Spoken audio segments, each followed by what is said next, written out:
কিছুমান মানুহক দেখিলেই আমি ৰেছপেক্ট কৰোঁ আৰু আন কিছুমান মানুহক দেখিলে আমি তেওঁলোকক একেবাৰে ছিৰিয়াছলি নলওঁ। ইয়াৰ কাৰণটো কেৱল টকা নহয়, কেৱল সৌন্দৰ্যও নহয়, কেৱল পদবীও নহয়। আচল কথাটো লুকাই আছে আপুনি নিজকে কেনেকৈ ভেলু দিয়ে সেইটোৰ ওপৰত। আজি আমি জানিম কেনেকৈ আনৰ চকুত নিজৰ ভেলু বঢ়াব পাৰি সেইটো নহয়। আমি জানিম কেনেকৈ এনে এজন মানুহ হ'ব পাৰি যাক ৰেছপেক্ট কৰিবলৈ সকলো বাধ্য হয়। প্ৰথম কথা, সকলোকে খুচি কৰি ৰাখিবলৈ চেষ্টা কৰা বন্ধ কৰক। আপুনি যদি সকলো মানুহক ভাল লগাই চলিবলৈ চেষ্টা কৰে তেন্তে এটা সময়ত এটা অদ্ভুত সমস্যা হ'ব। সকলোৱে আপোনাক ভাল পাব পাৰে কিন্তু কোনেও আপোনাক গুৰুত্ব নিদিব পাৰে। ভাবকচোন, বন্ধুৱে মাতিলে আপুনি সদায় এভেইলেবল। কোনোবাই কাম দিলে আপুনি নিজৰ কাম এৰি দিয়ে। কোনোবাই কিবা বিচাৰিলে আপুনি নাই ক'ব নোৱাৰে। আৰু কিয়? কাৰণ মনত এটা ভয় থাকে, মই না বুলি ক'লে মানুহজনে মোক হয়তো বেয়া পাব। কিন্তু মনত ৰাখিব, ভাল মানুহ হোৱা আৰু সকলোৰে বাবে এভেইলেবল হোৱা এই দুটা কথা কিন্তু একে নহয়। আপোনাৰ সময়ৰ মূল্য আছে, আপোনাৰ কামৰ মূল্য আছে, আপোনাৰ জীৱনৰো মূল্য আছে। সেয়েহে প্ৰয়োজন হ'লে সন্মান সহকাৰে ক'বলৈ শিকক, চৰি, এই সময়ত মই এই কামটো কৰিব নোৱাৰিম। আপোনাৰ এই সৎভাৱে কোৱা এটা নাই বুলি কোৱা উত্তৰটোৱে কেতিয়াবা আপোনাৰ ভেলু বহুত বঢ়াই দিয়ে। 2 নম্বৰ কথাটো হ'ল কম কথা কওঁ, কিন্তু যি কওক ভাবি চিন্তি কওক। এটা কথা লক্ষ্য ৰাখিব, যিজন মানুহে প্ৰতিটো বিষয়তে কথা কয় সেইজন মানুহৰ কথাৰ ভেলু লাহে লাহে কমি যাব পাৰে।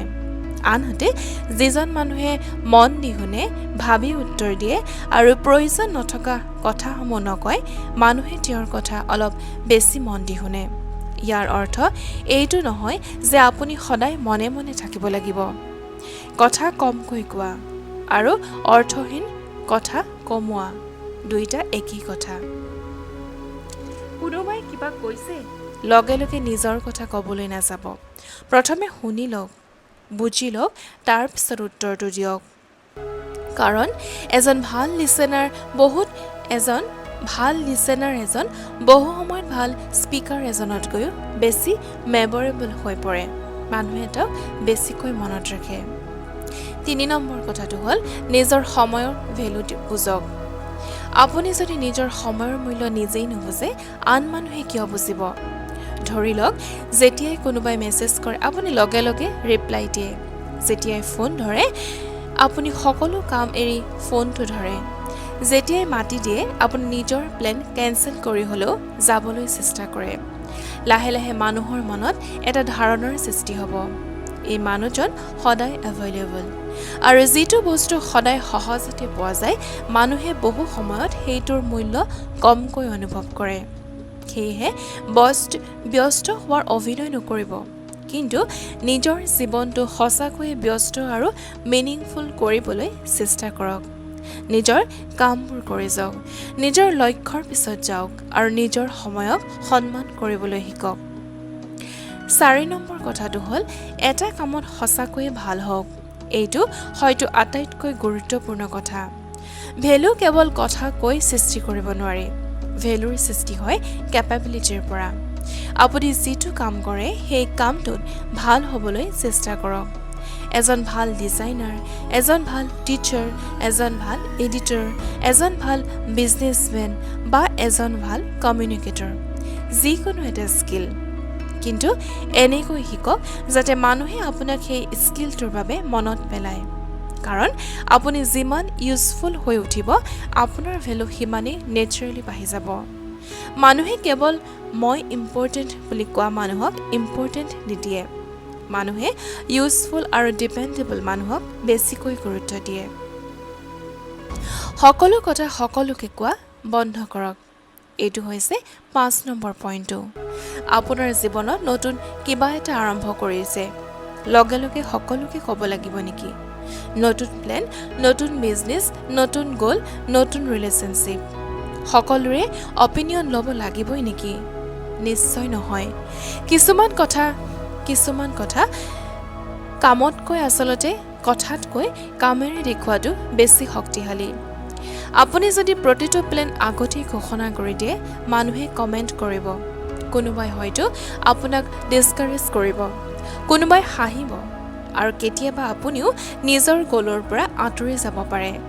সেয়েহে সকলো কথা লগালগ এনাউন্স কৰি নিদিব।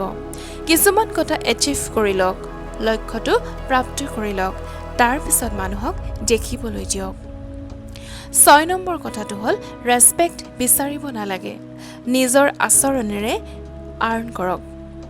আপুনি কেতিয়াবা এনেকুৱা মানুহ দেখিছেনে যি কয় মোক ৰেছপেক্ট কৰা, মোক ছিৰিয়াছকৈ লোৱা, মোৰ ভেলু বুজা, কিন্তু তেওঁ নিজেই আনক ৰেছপেক্ট নিদিয়ে? এইটো কাম নকৰে। ৰেছপেক্ট বিচাৰি ল'ব নোৱাৰি, ৰেছপেক্ট আৰ্ণ কৰিব লাগে। আপুনি মানুহৰ কথা মন দি শুনিলে মানুহেও আপোনাৰ কথা শুনিব। আপুনি নিজৰ প্ৰমিছ ৰাখিলে মানুহে আপোনাক বিশ্বাস কৰিব।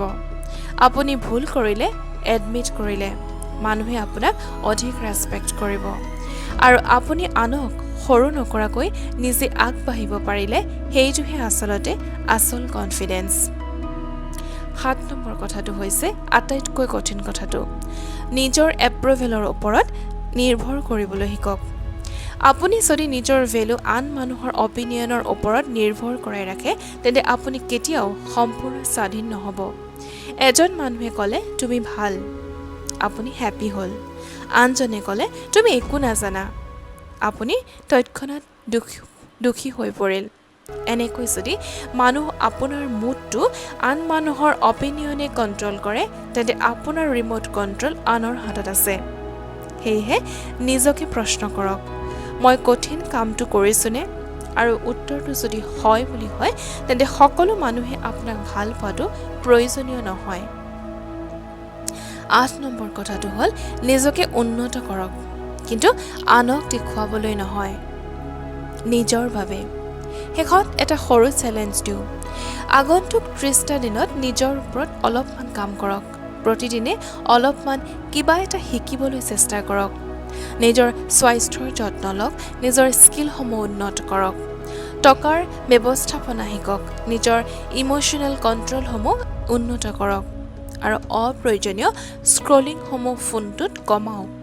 আৰু আটাইতকৈ ডাঙৰ কথা, আন মানুহে আপোনাৰ কথা কি ভাবিছে সেইটো চোৱাৰ সলনি আপুনি কালি থকা মানুহজনতকৈ আজি অলপমান ভাল হৈছেনে নাই সেইটোত গুৰুত্ব দিয়ক। এতিয়া আৰম্ভণিৰ কথাটোলৈ উভতি আহোঁ। আনৰ চকুত নিজৰ গুৰুত্ব কেনেকৈ বঢ়াব? উত্তৰটো হয়তো আপুনি ভাবি থকাৰ দৰে বেছি কথা কোৱা নহয়, বেছি দাম্ভিক হোৱা নহয়, সকলোৰে এটেনশ্যন বিচৰা নহয়, আৰু কেতিয়াও নিজকে ইম্পৰ্টেণ্ট বুলি প্ৰমাণ কৰি ফুৰা নহয়।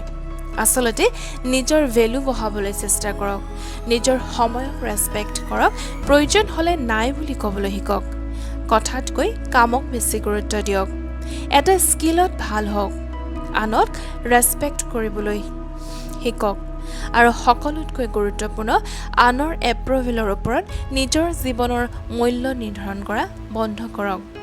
কাৰণ যেতিয়া আপুনি নিজকে সন্মান কৰিবলৈ শিকিব, নিজৰ জীৱনটোক গুৰুত্ব দিবলৈ শিকিব, নিজৰ সময় আৰু লক্ষ্যক ভেলু দিবলৈ শিকিব, তেতিয়া লাহে লাহে এটা অদ্ভুত পৰিৱৰ্তন হ'বলৈ চেষ্টা কৰিব। আপুনি মানুহৰ পৰা গুৰুত্ব বিচৰা বন্ধ কৰিব, আৰু মানুহে নিজেই আপোনাক গুৰুত্ব দিবলৈ আৰম্ভ কৰিব। শেষত এটা কথা মনত ৰাখিব, মানুহক ইমপ্ৰেছ কৰাৰ চেষ্টা নকৰিব। এনে এজন মানুহক যাক ইগনোৰ কৰাটো কঠিন। যদি এই ভিডিঅ'টোৱে আপোনাক অলপো ভাবিবলৈ বাধ্য কৰাইছে, তেন্তে কমেণ্টত এটা কথা লিখিব, মই নিজৰ ভেলু বঢ়াবলৈ প্ৰথমে কি সলনি কৰিম। লাৰ্ণ উইথ টুলত এনেধৰণৰ জীৱনৰ কামত অহা সহজ কথা জানিবলৈ হ'লে চেনেলটো ছাবস্ক্ৰাইব কৰিবলৈ নাপাহৰিব। পুনৰ এটা নতুন বিষয়ৰ সৈতে পুনৰ কালিলৈ লগ পাম একে সময়তে। আজিলৈ আহিছোঁ, ধন্যবাদ।